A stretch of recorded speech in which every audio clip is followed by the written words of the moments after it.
There comes a point in every person's life when they realize that the fear of what others think has quietly become the master of their decisions. It whispers before we speak, it pulls us back when we wish to act, and it haunts us long after we've done something brave. How to defeat the fear of criticism is a journey into this silent enemy, a fear so deeply woven into human behavior that it shapes our identities, our choices, and often our destinies. The book begins by exposing the invisible chains of judgment that most people carry.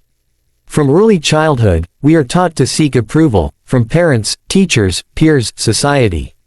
Praise becomes our reward, criticism becomes our punishment. And so we grow cautious. We learn to suppress parts of ourselves, not because they are wrong, but because we fear they won't be accepted. The author explains that this fear doesn't just stifle our creativity, it suffocates our spirit. Every time we hesitate to express who we truly are, we give away a piece of our freedom. The first major insight of the book is that criticism, by its very nature, is a reflection of the critic, not of the criticized. The author reminds us that people see the world through the lens of their own insecurities, experiences, and limitations. When someone judges, they choose come from within their palette, not from the canvas itself. Similarly, when someone mocks your dream, doubts your ability, or questions your worth, they are often revealing their own fears. The truly wise recognize this, and rather than feeling wounded, they develop compassion, for the critic and for themselves. The book moves gracefully into the idea that the fear of criticism thrives on the illusion of control, the mistaken belief that we can somehow manage or manipulate how others perceive us. But the truth, as the author gently insists, is that no matter what we do, people will interpret our actions through their own filters. You can be kind and still be misunderstood. You can be generous and still be accused of selfish motives. You can remain silent and still be judged for not speaking. The futility of seeking universal approval becomes clear, and in that realization lies a rare freedom. Once you accept that you can never control others' opinions, you begin to focus only on what you can control, your authenticity. To illustrate this, the author shares the story of a young artist who spent years painting in secret because he feared people would laugh at his work. One day, when he finally gathered the courage to display his paintings, he was indeed criticized. Some said his art was strange, others dismissed it as childish. But as he listened, he realized that his heart was strangely calm. The fear that had haunted him for years vanished the moment he faced it. He understood that criticism could not kill his spirit, only his avoidance of it could. From that day, he created with an open heart, knowing that courage, not perfection, was his greatest achievement. Another profound lesson in the book is the distinction between constructive feedback and destructive criticism. The former is rooted in care, it seeks to elevate, not diminish. The latter is born from insecurity, it seeks to wound, not guide.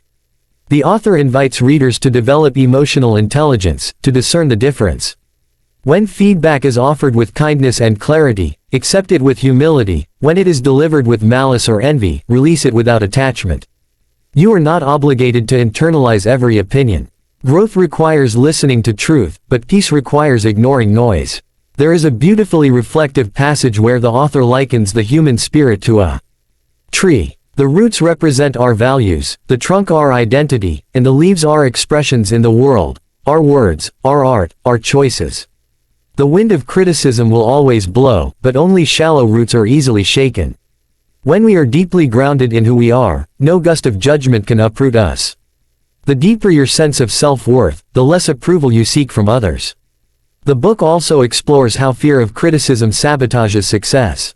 Many people never share their ideas, never start the business they dream of, never write the book they've imagined, or never speak their truth in relationships, all because they fear rejection.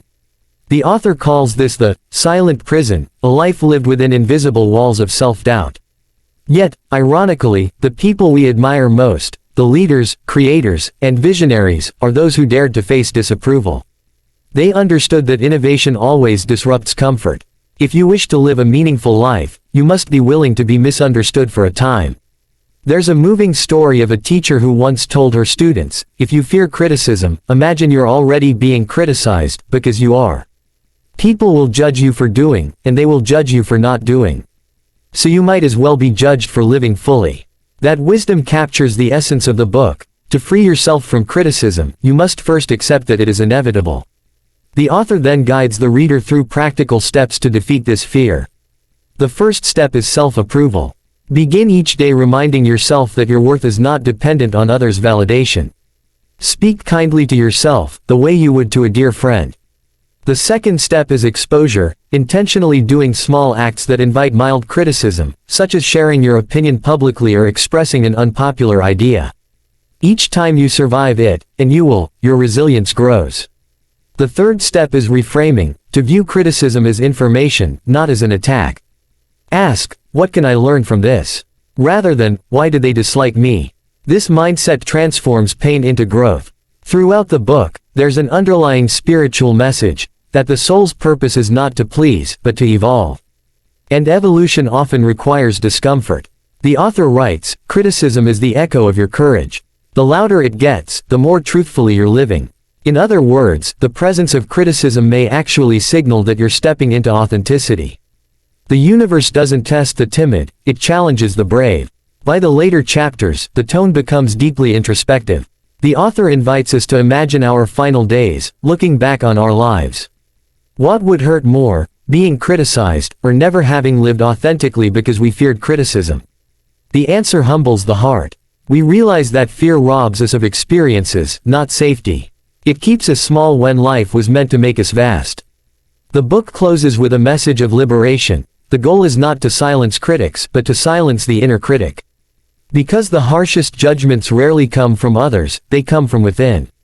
The moment you forgive yourself for not being perfect, the world loses its power to wound you. You begin to live from a space of grace, confidence, and quiet strength. To live without fear of criticism does not mean becoming arrogant or indifferent. It means understanding that your value is intrinsic, unshakable, and sacred. It means acting with love even when misunderstood, speaking truth even when it trembles, and walking your path even when no one applauds. When you reach this inner freedom, you no longer perform for approval, you express from authenticity. In the end, how to defeat the fear of criticism is not merely a guide to confidence, it is a spiritual awakening. It teaches that the soul is not meant to live in hiding, and that courage is not the absence of fear, but the triumph over it. When you stand in your truth, you become unshakable, not because the world is kind, but because you are grounded in something deeper than its opinions. So let this book be a reminder, the world's voices will always speak, but the voice that matters most is the one within you. When that voice becomes strong, compassionate, and clear, no criticism can silence it. Live boldly, speak truthfully, create freely. The world may criticize you, but your spirit will thank you for the courage to be real.